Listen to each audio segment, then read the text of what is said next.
Hi guys, welcome back to the 1880 podcast. It's Lindsay, Jasper, and Jude, and we are back.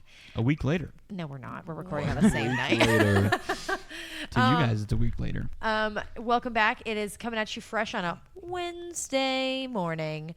Right now, it's not a Wednesday morning. It's currently Thursday evening for us, but And it's actually the exact same Thursday evening. that we recorded It's the the last last It's episode. also the exact same conversation we had to start the last episode.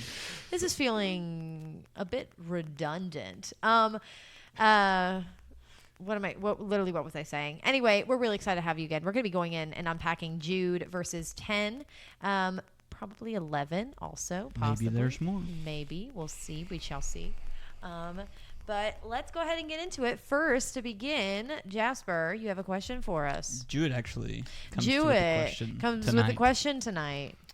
So, at some point in almost everyone's life, they have a very exciting, but maybe not a good exciting, just like a intense, Exhilarating. adrenaline-fueled experience involving some sort of motor vehicle, whether that be a four-wheeler, a car. Yeah, see, I didn't even think about Yeah, I four-wheeler. that didn't think opens about up a that whole either. new world, Yeah, doesn't it? It does. Yeah, so we all seem to have a few, at least, exciting stories to tell about our most adrenaline-filled moments in something on wheels. Lindsay's got a really fun one. You want to kick us off, Lindsay?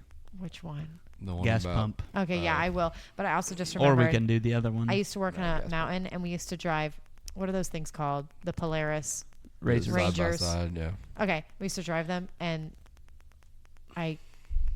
what did I do? I think I hit a rock one time, and I busted all the tires. It was really All embarrassing. four tires on one rock? Yeah, it was really How bad. do you do that? I don't know if it was all four, but it was definitely two of them. Actually, it might not have been me. It might have been somebody else, but we were stuck somewhere, and I'm just now remembering that. That is a core memory. Also, I know that there's more with that, but I forgot about it. Anyway, my gas pump story.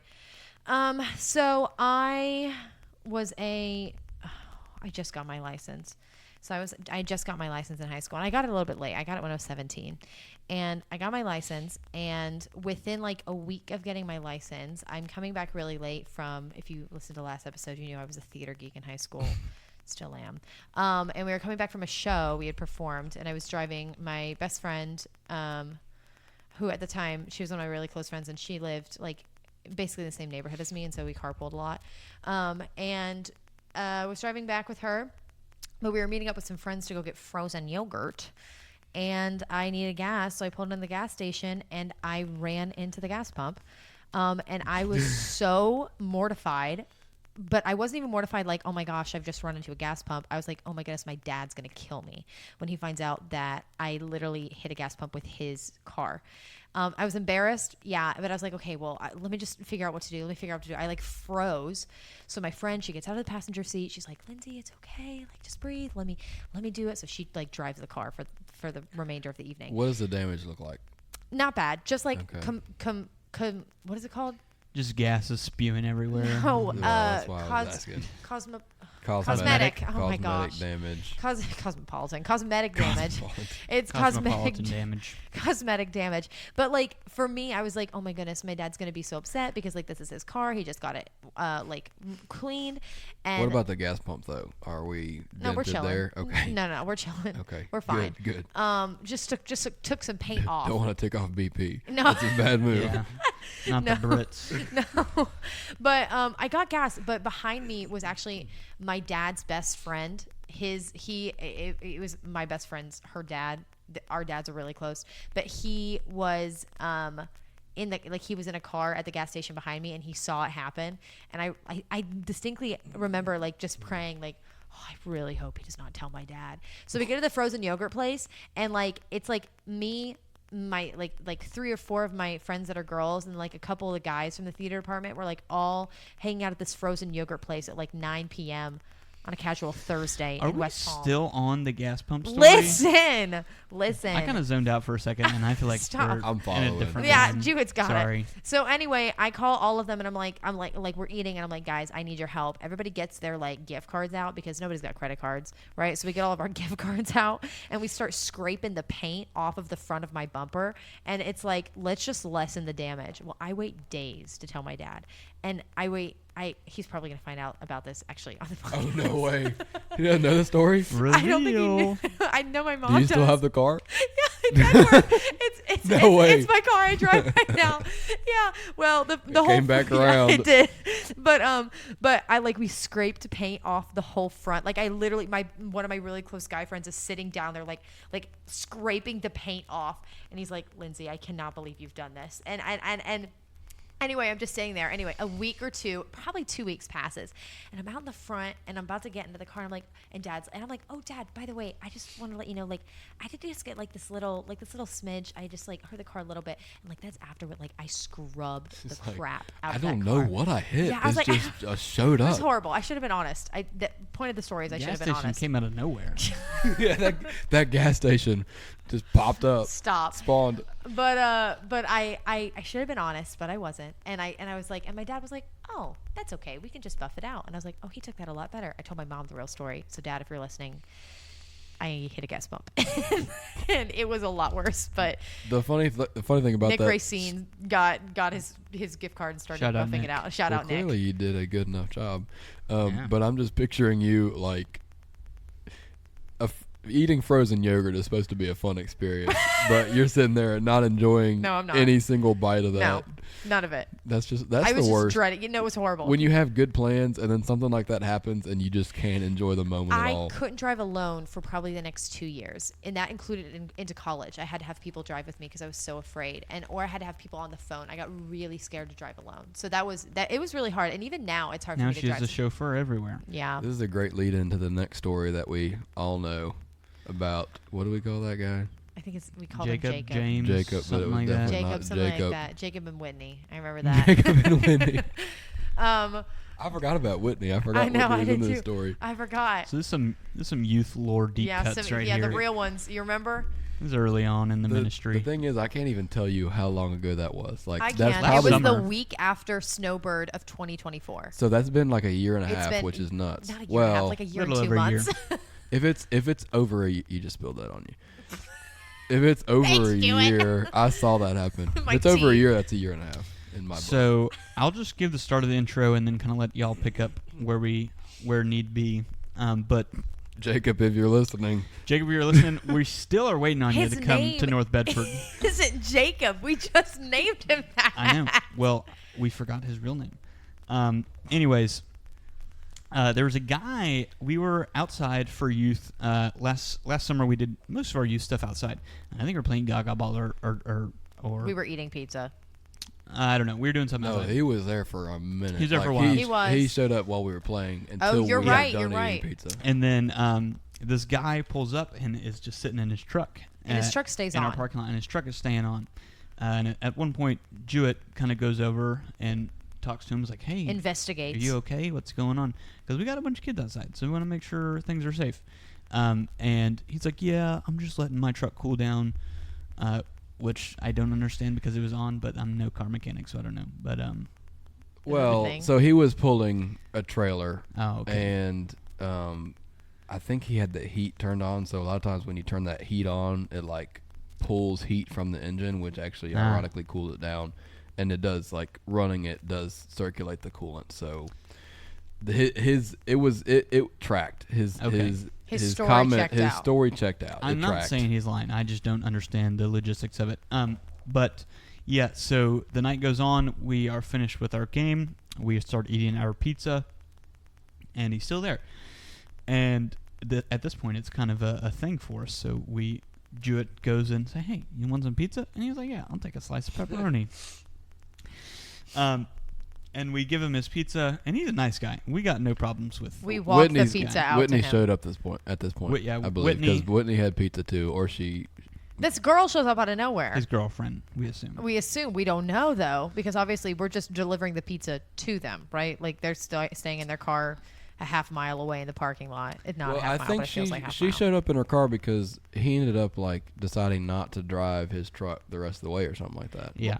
Somehow the story thickened and Whitney got there. Um, We named her Whitney. yeah. I don't know if her name's actually Whitney. So to keep the story moving along, fast forward to the end of youth. Everyone leaves. Lindsay and I are cleaning up. Oh, We're the yeah. last ones to go, and we are pulling out of the parking lot. And it's like 8:30 at this point, so Yeah. it's starting to get dark.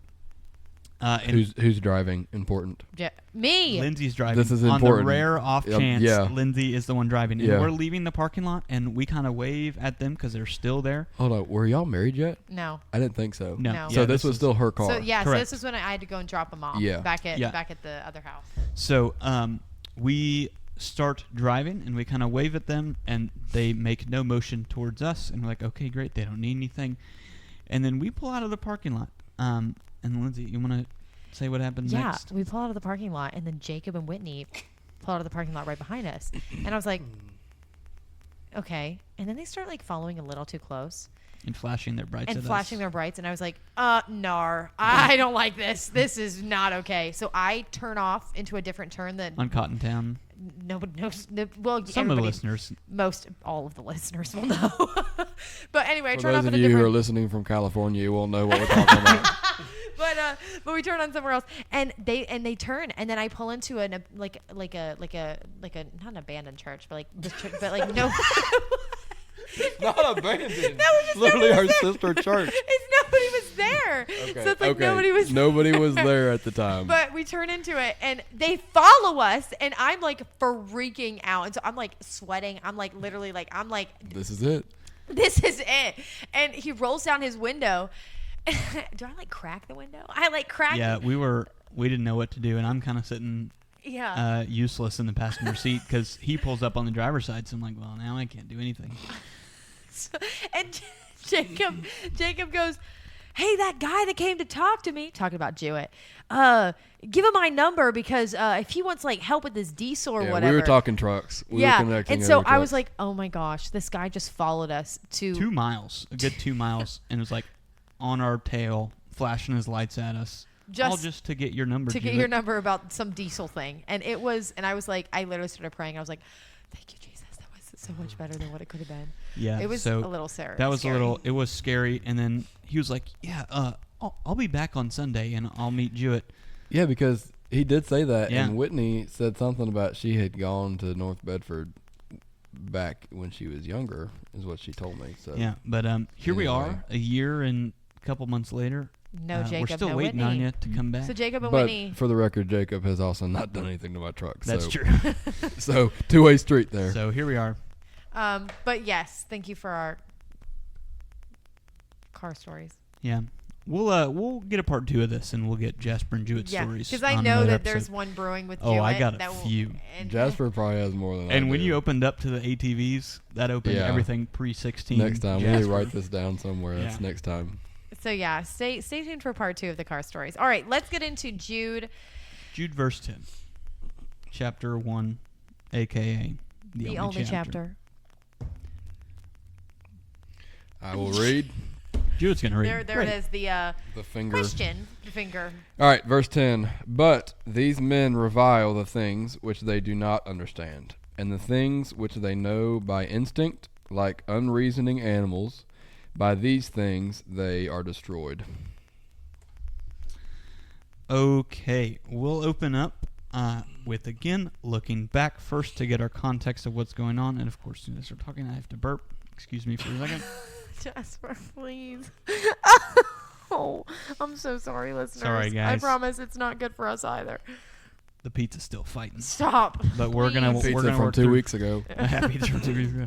All right, so looking back, we looked at, again, the same people who came into the church unnoticed and who are spreading false teaching and are causing divisions and bad things to happen amongst God's people.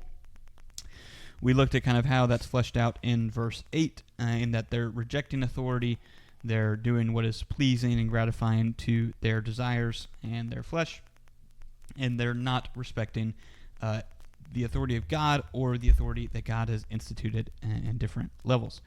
And then we get a little bit of a snippet into what it looks like to do the right thing whenever we look at Michael the archangel.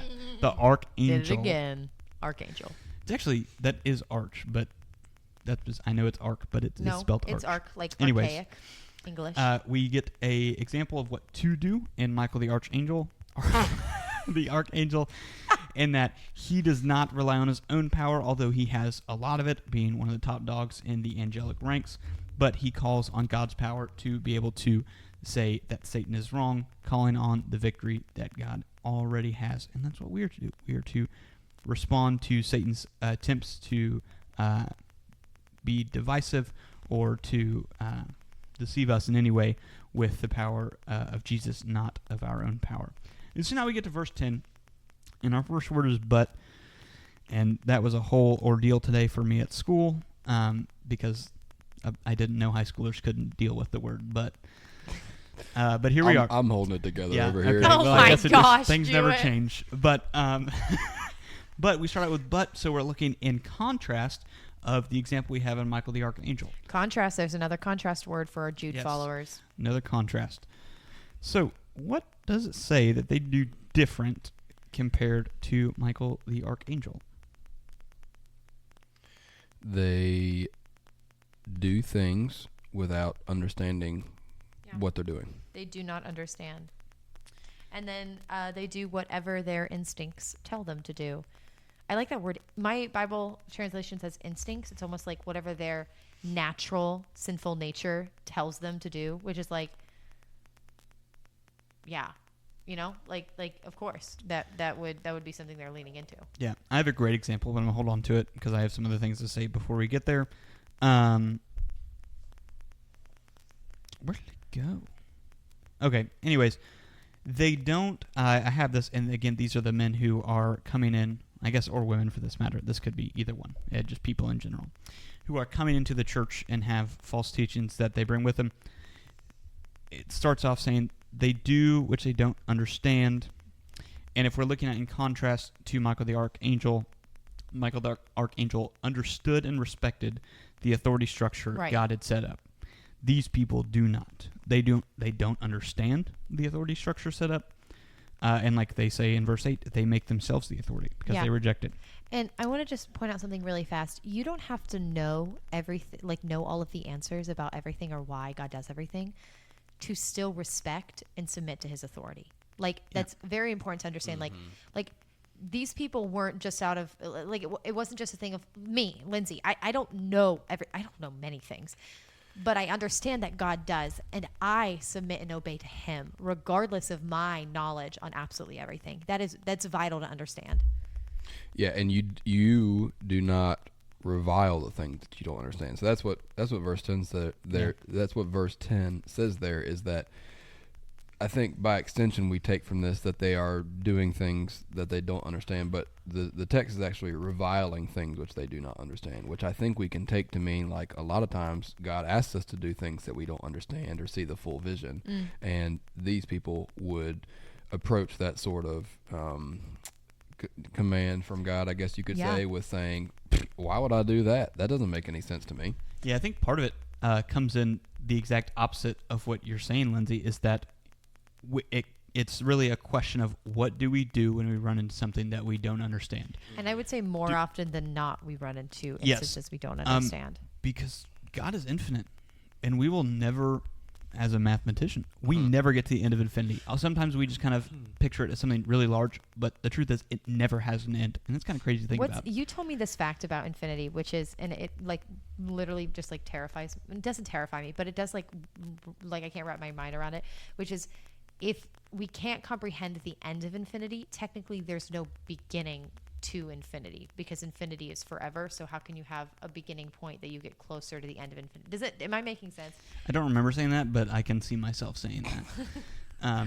But anyways. Sorry, that was a little tangent. No, it's right okay. there. Yeah, God is infinite. We're not going to understand everything. That's why we just have to submit to God's authority, because he loves us. It's not just because he's so powerful that, he's over us and he's just going to have that power no matter what. But he loves us, and we should submit to the authority. You're not allowed to Sorry, eat until I after know. we This record next time. Jesper, we're not eating dinner but before podcast anyways, again. We look at the things we don't know, and we have two options. We can either sit there and say, God, I don't understand this, but I know you're good, and I know you love me, so I'm going to submit to what you say. Or we can look at something, and I think this is possibly maybe what's going on here, because there's been a lot of talk of authority. We look at these two contrasting facts and commands about Christianity, that we are free in Christ, and we have this great freedom, yet we are commanded to submit to every single authority that is placed over us. And at face value, in the human brain, being completely free and having to submit to all the authorities that are placed over us because God has instituted them, those things don't make sense. Right. So what do these men do? They don't take that to God and say, I don't understand this, but I still trust you. They revile these things, and they turn and make freedom the primary objective of following Christ. And at that, then they are the complete authority. Oh, word. And then their freedom is what is driving their whole life, not submission to God. When freedom becomes an idol freedom becomes an idol, really. Like the reality is sometimes freedom and the idea of power, control, the illusion of it becomes an idol. And here in the West, in the Western world, we love our freedoms. And freedoms are a great blessing from God. But that is not the primary objective of life. The primary objective of life is faithfulness to God, not to be free of all things. And I want to point out here too, and I think this gets to your point of infinity, Lindsay. The struggle that we're talking about here of how do we react when God gives us things to do that we don't understand why He's given them to us to do. Right. The struggle against, doing what He wants you to do anyway, and going and doing what we want to do, that struggle is a lifelong struggle, even for the Christian. I'm going to bounce back. We don't do this all the time, but I'm going to bounce back to Romans chapter 7 for just a minute because we've actually been studying this on Sunday mornings. Romans chapter 7, starting in verse 14. For we know that the law is spiritual, but I am of flesh, sold into bondage to sin. For what I am doing, I do not understand. For I am not practicing what I would like to do, but I am doing the very thing I hate. But if I do the very thing I do not want to do, I agree with the law, confessing that the law is good. So now, no longer am I the one doing it, but sin which dwells in me. For I know that nothing good dwells in me, that is, in my flesh, for the willing is present in me, but the doing of the good is not. So as long as we are in flesh and bone bodies, that struggle is always going to be there. Right. For followers of Christ and those who are not alike. Yeah, and that struggle is there to remind us that we are completely dependent on a higher being, and to remind us that there is nothing we can do without God. Yeah, I probably won't ever beat this dead horse enough or pound this drum enough, but the primary focus of Christianity is not our freedoms. We are free from the penalty and the bondage of sin, but we are not free to do whatever we want. And I think that's something we see a lot in American Christianity or in Southern Christianity, is that that's the primary focus. Because, again, as a culture, we love freedoms. And again, not bad things, but those aren't the primary objective of life. Yeah. So if you're turning, and if you can kind of think about these things in your head, if freedom is the number one draw to Christianity for you, that's an issue. Because that's not the primary objective of Christianity. Yeah, and when we say freedom, we're not talking about Jesus freeing you from things, because that is that is amazing, Yes. and that is true, and that is what happens. When we mention the word freedom, we're talking about you believing you have the ability, the right to do anything you desire. That is what we're talking about. Because you are free, here's what this looks like. Because you are free from the penalty of sin, you are free to do whatever you want in any sins that you want. Which is wrong. And that's not what the gospel says. Can I tell a quick story here to paint the picture of unreasoning animal? I also have a great story, so okay, I'll it'll make be it both two short. stories. This is a pretty recent story, and it was somewhat of a traumatic experience for me. Many of you know that I am in the process of raising a young pup, and a few months ago, my puppy, I don't even remember what I was doing. I think me and my brothers were upstairs, and Boone was loose in the house, and we had lost sight of him. I thought he was going to be fine because there's only so much you can get into. Long story short, he had made his way downstairs to where we keep the dog food, and knocked over an entire container of dog food onto the floor and eaten the entirety of it. And he was like, he was probably 3.5, 4 months old at the time, and he was almost wider than he was long at this point. And I didn't see him eat it, so I rushed him to the urgent care because I thought he had eaten too fast and become bloated, which is a very serious condition in dogs. My point is, When Boone made his way down there to that food and he knocked that food over, he was not at all thinking about what's going to happen if I eat this food. He saw the Right. food in front of him. There was no aspect of reason to, well, maybe I should only eat a little bit of this because if I eat too much, it's going to be very uncomfortable for me. There was no sort of reason in that decision that he made. And I think that might be a helpful picture when we talk about Immediate unreasoning. gratification. I have a second picture in another vein, also from our dog, from Ace. Two dogs getting a shout out Yeah, tonight. 2 dog stories in one Oh, he just podcast is a looked good at story. us. Ace, we love you. But I love again, you, on the little vein, puppy. in the second half of this verse, talking about unreasoning animals, I'm just going to read it so we know what it says. And the things which they know by instinct, like unreasoning animals, these things they are destroyed. So those of you who don't know, Ace is very small. He's like 10 pounds. Oh, but he's 60. Wow, He's really old. 8 pounds of heart. 8 pounds of He heart. is. Yeah, He's he's such a a great sweet dog. boy. I he's love a him. sweet dog. But there are certain spoil him. instances where Ace gets really vicious and aggressive. And those instances are always whenever really big dogs come around. In Ace, he'll see a big dog, and he will think he is just the meanest, baddest thing around. And he'll go at him. And it's actually a really big problem because he doesn't only do it with dogs. Back in Oklahoma, we used to live next to a cow field. He would go charge after longhorns in the cow field and try to like run them off. And I say that to say, if we're not there to protect Ace and have him on a leash or to call him back, he's going to get eaten or he's going to die. And so I say that to say is sometimes our desires can puff us up with this pride or the sense of that we are basically invincible like it does for Ace sometimes. It's an illusion. It is a false thing, and it leads to our destruction.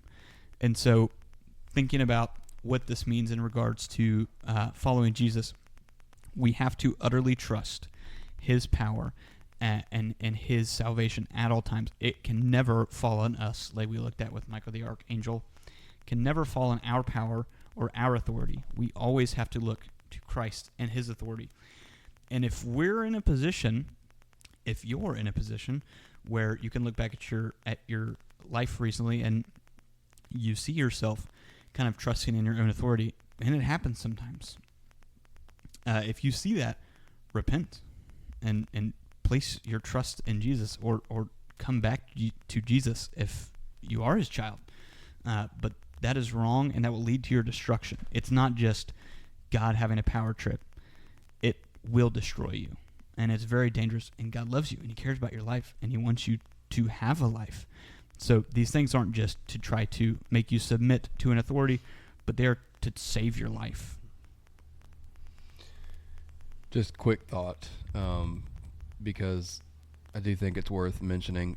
As far as doing things in your own authority by your own instinct, these are not always massive, monumental decisions. Yeah. I feel like oftentimes these are little ways that I choose my way that eventually Right. move me so far away that I don't know where I'm at. You know. Yeah, like and it is okay. You can still be a Christian and not read your Bible every single morning. I'm not saying that, but what this could look like is I actually kind of want to sleep in today, so I'm not gonna get in the scriptures today. I'll do it tomorrow, and then that can be a little bit of a slippery slope. And then you look back, and it's been a month since you've spent any time with the Lord. So we need to be diligent in prioritizing our relationship with God in order to combat against these things that the enemy is so desperately seeking to separate us from our Savior. Yep. I had a thought about doing the right thing first and not doing that slippery slope. Just back to my gas pump story. I should have just told my dad. That way I wouldn't have been scared for years after. I wouldn't have had to just scrub with gift cards and debit cards, the paint off. Like, it could have been a lot better if I had just been honest the first time. When God puts something on your heart telling you to do it, do it. Yeah. Great line. Just do it. That's Word. a great Just do end to this episode. Thanks for listening, guys. We are always excited and glad to be able to do this podcast. Again, if you have any questions, as always, youth@northbedfordbaptist.org. Youth, YOUTH, the @ NORTH BA. I don't know how to spell Baptist. PTIST. P. I never know if it's a B or a P. Baptist. Baptist. BAB. Bedford Baptist. BABDIST. North Bedford Baptist.org. Baptist. Okay. Yep. Thanks. See you next time.